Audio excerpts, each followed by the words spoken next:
기도하러 오는 사람보다 관광하는 외국인들이 줄을 서서 찾는 사찰입니다.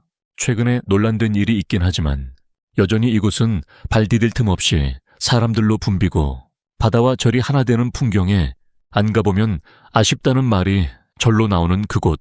오늘은 비까지 내려서 바다와 사찰의 풍경이 더 묘하게 어울렸습니다. 시작하기에 앞서 구독과 좋아요 부탁드립니다.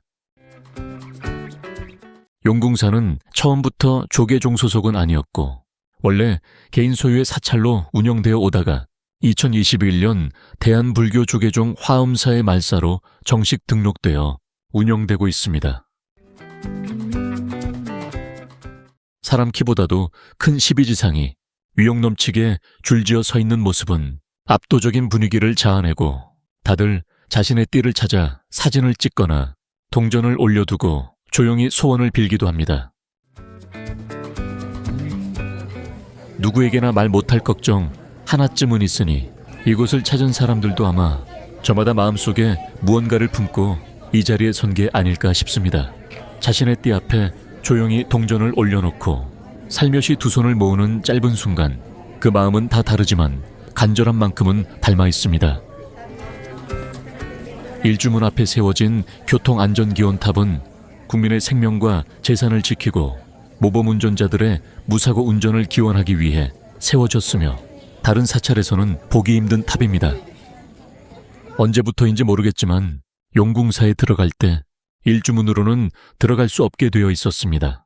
예전에 방문했을 때는 일주문을 지나면서 시원한 바다 풍경을 바라보며 사찰로 들어가는 길이 정말 인상적이었는데 아쉽게도 우회 동선을 이용해야만 했습니다. 혹시 주말에만 그렇게 통제되는 건지 아니면은 이제는 영구적으로 바뀐 건지 최근 평일에 다녀오신 분들 있으면 댓글로 알려주세요.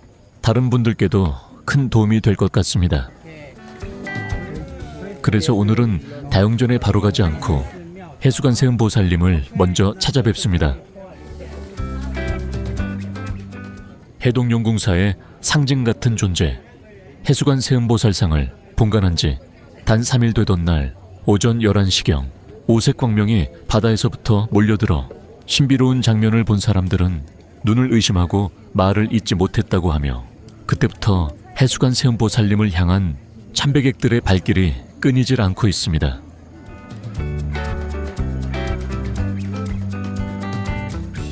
바다와 사찰을 동시에 내려다볼 수 있는 멋진 풍경은 생각보다 훨씬 웅장하고 또 아름답습니다.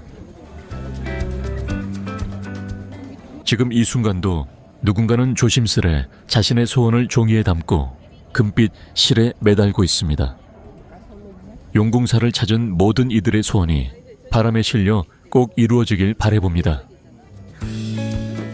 바다를 향해 우뚝 서 있는 높이 10m의 해수관음대불.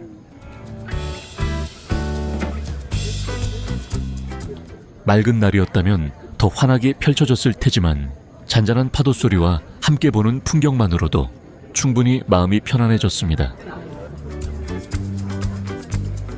조금 숨이 찰 수도 있지만 힘들더라도 꼭 한번 올라와 보세요.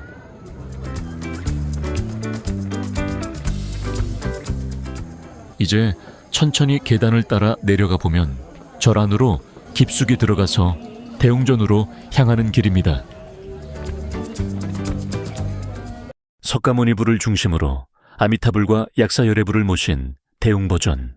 현재와 과거, 미래를 아우르는 새 부처님 앞에는 불자가 아니더라도 누구에게나 잠시 머무르고 싶은 위로의 공간입니다.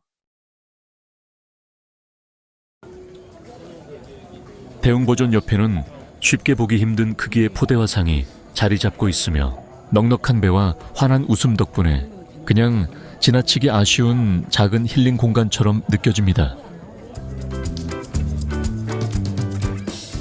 언제나 넉넉한 웃음으로 사람들을 맞아주는 포대화상 앞에는 포토존도 마련돼 있어 기념 사진을 남기기에도 좋습니다. 포대화상이 들고 있는 자루는 단순한 복주머니가 아니고 우리의 근심과 걱정을 대신 담아간다는 의미를 담고 있으며 이 자루에 복과 행운, 웃음을 담아 나눠준다고 믿기도 합니다.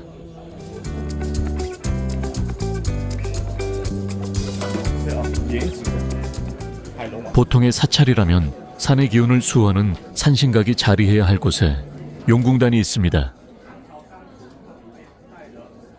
해동용궁사는 바다와 맞닿은 사찰로 바다를 수호하고 풍어와 안녕을 기원하는 마음이 담긴 용궁단에서 많은 이들이 잠시 멈춰 기도하는 특별한 공간입니다.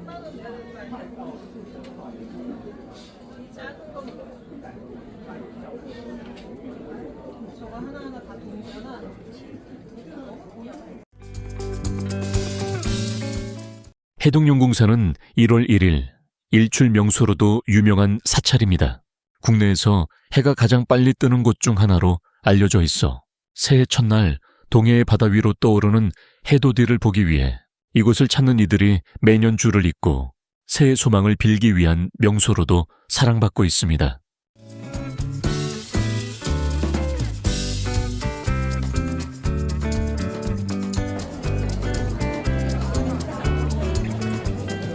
사람들이 너무 많아서 잠깐 스쳐 지나갔던 대흥보천, 이제서야 다시 천천히 머물러 봅니다. 사람들은 여전히 많지만 잠시라도 이 공간의 고유함을 느낄 수 있어서 다행입니다.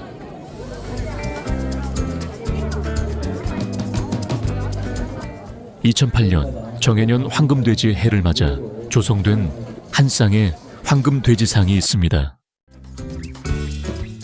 아기 부처님께 정성껏 물을 부어드리는 관불의식은 외국인 관광객에게 잊지 못할 특별한 순간이 되었으면 좋겠습니다.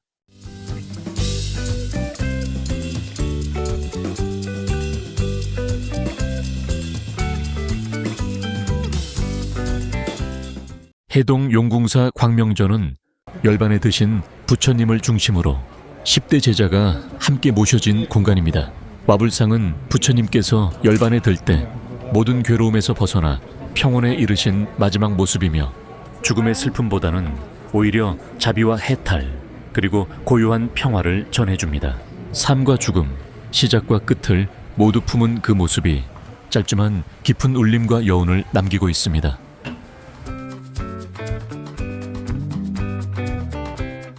스리랑카에서 가져온 사리 7과를 본관한 3층 석탑은 과거 미륵바위라고 불리던 용두암이 자리 잡고 있던 곳입니다.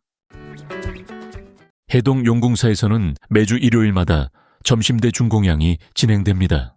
나눔과 자비의 실천을 담아 많은 이들의 몸과 마음을 채워주는 순간이 되고 있죠. 매콤한 비빔국수의 맛도 아주 좋았습니다. 용궁사를 찾은 많은 분들이 그냥 지나치기 쉬운 작은 비밀 공간이 있습니다. 관욕대 아래 보이는 지하 계단으로 내려가면 약수터가 있는 조금은 신비로운 분위기의 공간이 펼쳐지는데 바로 이곳은 굴법당 미륵전입니다. 서출동류 안반수라고 하는 감노약수는 약수를 마시고 좋은 일이 생긴다고 해서 생방송 전국과 무한지대 큐에 방송되기도 했지만 현재는 식수로 적합하지 않아 절대로 드시면 안 됩니다.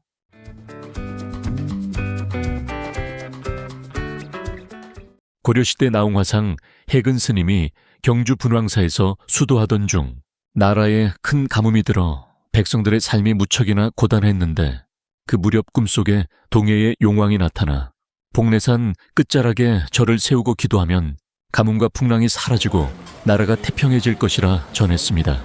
그리하여 지금의 이 자리에 절을 세우고 절 이름은 보문사라 하였습니다. 이후 임진왜란 때 소실되었다가 1930년대 통도사에 운강 스님이 중창하였고 1974년 정감 스님이 주지로 부임하면서 이곳을 관음도량으로 복원하겠다는 백일기도 중 꿈에 흰옷을 입은 관세음 보살이 용을 타고 승천하는 장면을 본 뒤 절의 이름을 해동용궁사로 바꾸게 되었다고 전해집니다.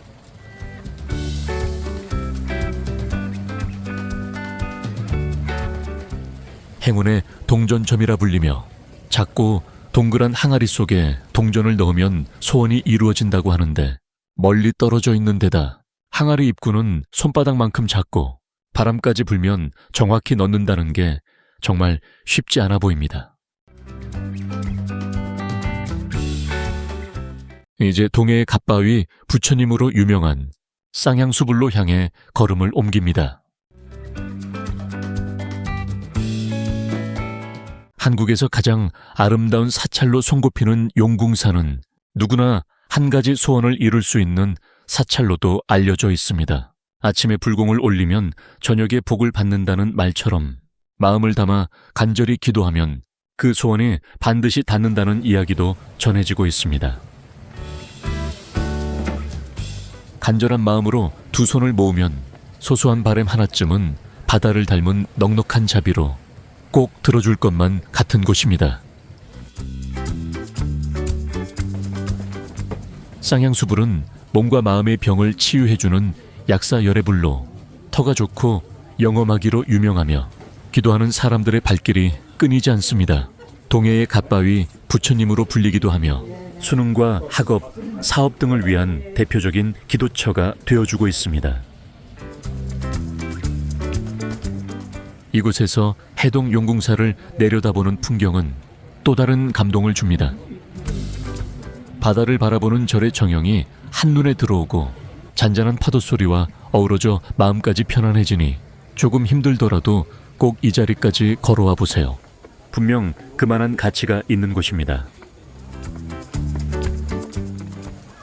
해동용궁사의 108계단에는 학업 성취불이 마련되어 있어 수능을 앞둔 시기에는 수험생과 학부모들의 발길이 끊이지 않고 좋은 성적과 원하는 학교, 직장에 합격하기를 바라는 바람이 가득한 곳입니다. 이곳에서 소원을 비는 사람들에게 지혜와 집중력이 더해져 그 마음이 꼭 이루어지길 바랍니다. 오늘은 일주문으로 들어올 수 없어서 예전과는 반대 방향으로 용궁사를 둘러보고 있습니다.